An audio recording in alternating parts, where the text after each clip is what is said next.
Alright guys, well, it's gonna be Learning Monday. That's not a new thing, we're not gonna do that. But we're gonna learn something today. I learned something today.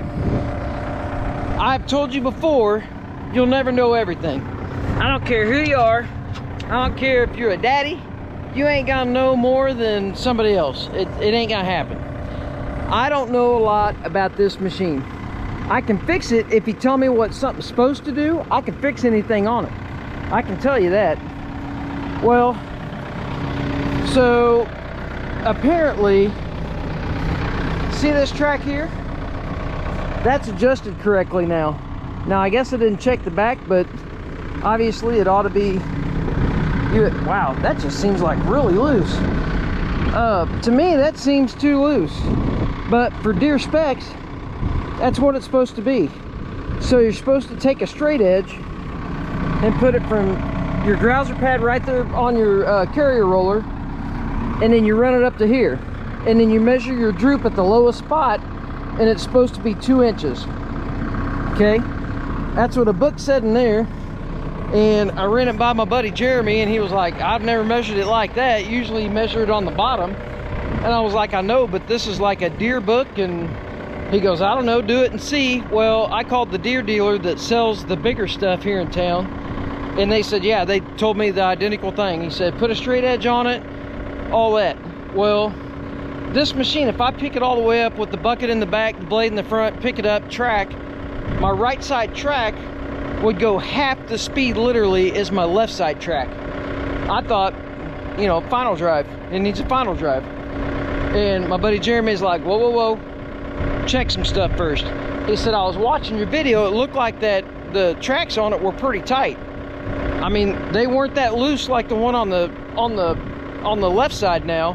That scares me to run it, but I haven't ran steel tracks since I was probably, I don't know, 18, maybe 20, 24, something. I mean, it doesn't seem like they were that loose, but they were always on a bigger machine, and it had a couple more carrier rollers.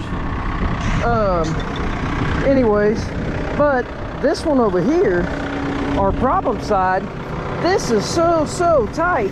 Somebody had to try really hard to get that tight. So I figured I'd show you guys, because maybe this would help one of you guys. So I don't know if you know or not, on little machines, big machines, whatever, your grease zerk is somewhere inside there. My grease zerk's right here.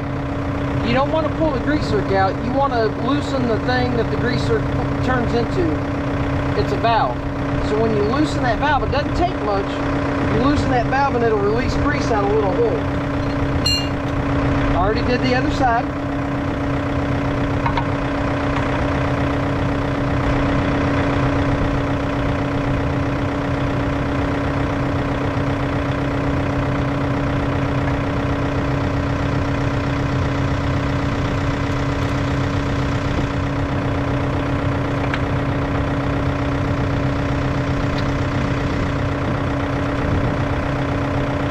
See it going down? Track's going down. I'm releasing it slow. Hang on a second.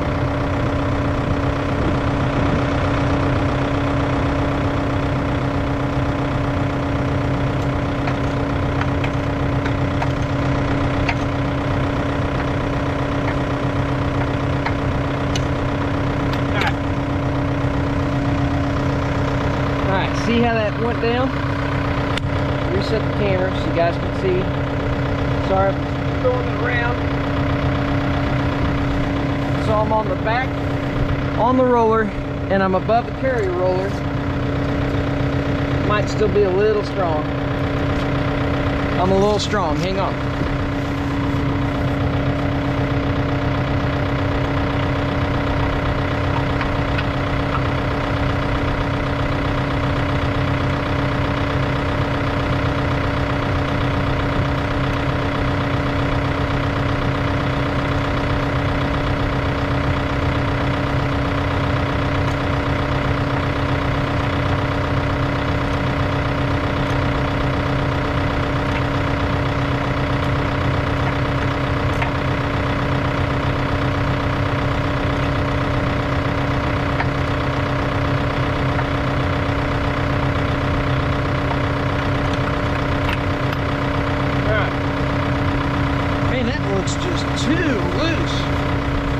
see like an inch.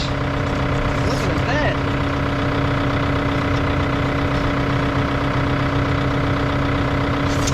I'd say that's good. Let's see what this thing does now. If this makes it track good, my gosh, I'm gonna be happy. So I had to order some teeth. See how they're like skinny minis?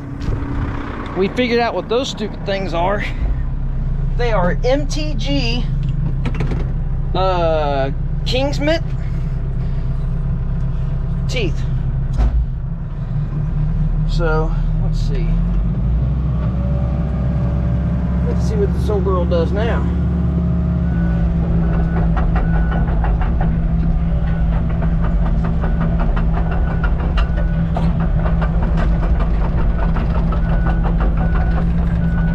And still want the right turn.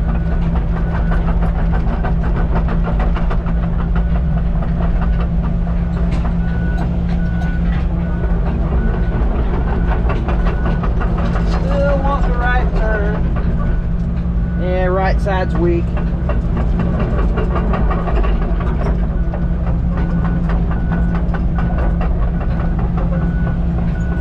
Yeah, right side's weak.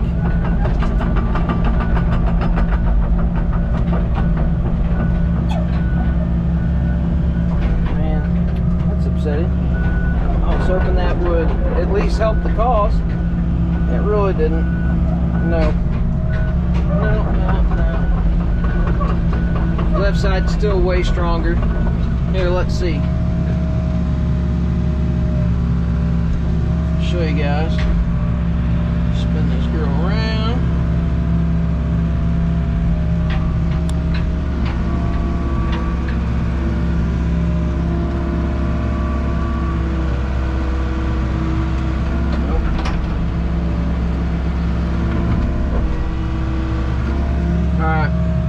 Go forward. See how fast that's going? That girl over there is going twice as fast. She's cooking. She's barely going.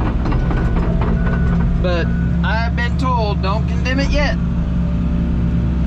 We can't condemn the final drive yet, I guess.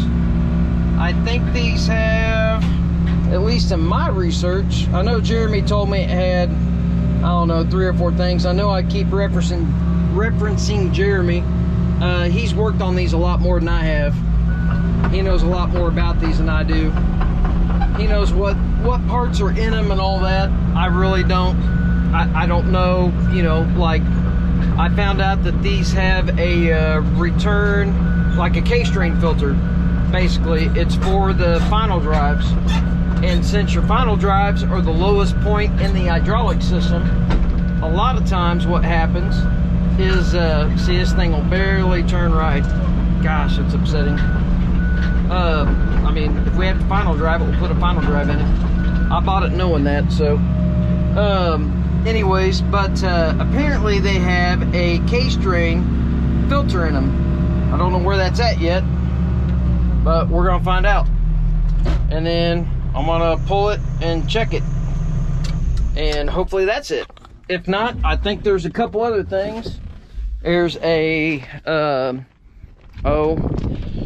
Jeremy's gonna kill me because I'm gonna butcher it, but there's some kind of valve that your final drives basically go through. It controls your final drives, keeps adequate pressure in them or something. I don't know what it does. I wasn't quite sure, but it may have a faulty valve or a bad O-ring or something like that in it. If I'd probably be able to tell you a little more about it if I actually knew what it did. Actually, that track, well, I pulled forward, so that side's loaded.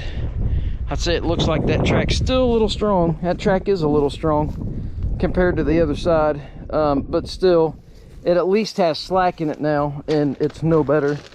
I mean, it's got slack in it. So anyways, well, we will carry on trying to find out what's up with it. If you guys actually know something about this machine and what else to check on the final drives, let me know. I'm also wondering where the thumb control wires are stubbed out to, because it's controlling a relay. It's controlling a relay behind my seat, excuse me. I got the hiccups. But I don't know where the pigtail is, and this already has a aftermarket foot pedal with a valve, but I'm going to switch it, you know, I'm going to switch the wiring over to my controller on my hand grip. Anyway, so if you know where that's at, where it's stubbed out at, let me know. Otherwise, I'm running new wires. All right, well, thanks guys. That's how you adjust your undercarriage on a 75D. Like I said, that one's a little strong, as you can tell, and this one looks like it is adjusted correctly per John Deere. They said you want to have a straight edge on it, you want 2 inches down at the lowest point. Anyways, and hopefully the tracks being so tight didn't harm whatever is wrong with it. That may be what's going on with it. But anyways, we will see you guys later. If you know anything about this machine, let me know. Throw your input and comments and say, hey, you know, I know a little bit about it, you need to check this. You know, if you know where the K-strain filter for the final drives are, where it's located, let me know. Otherwise, I'm gonna start tracing lines and stuff until I see something that looks like a filter. That's what I do. I don't have any books. I am gonna download the I think for 20 bucks I can get the repair manual for it, and I'm gonna do that because that would at least give me a map of where I'm going, because right now I kind of know the destination, but I don't know how to get there because I don't have a map. You can only fix so much if you don't know where something is. Anyways, we will talk to you guys later, and I appreciate you watching, and we will see you later. Thanks.